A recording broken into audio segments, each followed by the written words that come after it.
c'est vrai que j'ai une longue histoire avec la Roumanie, puisque mon père est né dans ce pays, à Braila, en 1925. Il a quitté ensuite pour venir en France, ce qui me permet d'être un bon citoyen français. J'ai été ensuite ministre des Affaires européennes à la fin des années 90. Et une de mes tâches était de préparer les négociations d'adhésion. Et à ce moment-là, je suis venu chaque année, au moins, en Roumanie. Puis ensuite, j'ai été rapporteur pour l'adhésion de la Roumanie au Parlement européen. C'était en 2004-2005. J'espère avoir apporté une petite pierre. C'était pas quelque chose qui était donné à la base. Et puis ensuite, comme ministre des Finances, puis comme commissaire européen, j'ai eu à plusieurs reprises à venir en Roumanie. La dernière fois, avant celle-ci, était en 2019, au moment de la présidence réussie de la Roumanie dans l'Union européenne. Et à chaque fois, ce que je constate, c'est que c'est un pays qui se transforme. Je suis frappé de voir, à Bucarest en tout cas, la vie qui est présente, le parc automobile qui n'est pas le même, la convergence des niveaux de vie se fait, même si je sais qu'il reste aussi d'importantes poches de pauvreté, des inégalités en Roumanie. Je ne mésestime absolument pas cela. C'est un pays qui a des atouts formidables.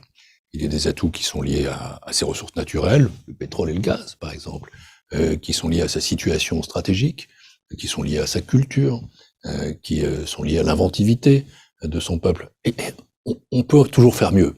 Je pense que ces atouts peuvent être encore davantage valorisés. Vous savez, quand on parle de réforme, pour beaucoup, le mot réforme, c'est un mot qui signifie austérité, contrainte, punition. Pas pour moi. Je pense qu'une réforme, c'est toujours un progrès. C'est ce qui permet de modifier c'est pas toujours un progrès. Ça doit toujours être un progrès. C'est ce qui permet de modifier une politique publique pour qu'elle soit plus efficace, plus efficiente, moins coûteuse, mais qu'elle soit meilleure pour le citoyen, qu'elle favorise la croissance, la justice sociale, la transformation écologique. Et il faut continuer à réformer le pays. Je suis frappé de ce qui a déjà changé. C'est visible à l'œil nu. Je suis aussi frappé de ce qui reste à faire. Ne pensons jamais que c'est terminé. Et notamment, là je parle comme président de la Cour des comptes, aussi comme ancien commissaire, la Roumanie continue de souffrir de ses déficits. Le déficit budgétaire est encore trop élevé, déficit du commerce extérieur, de la balance des paiements qu'on peut améliorer.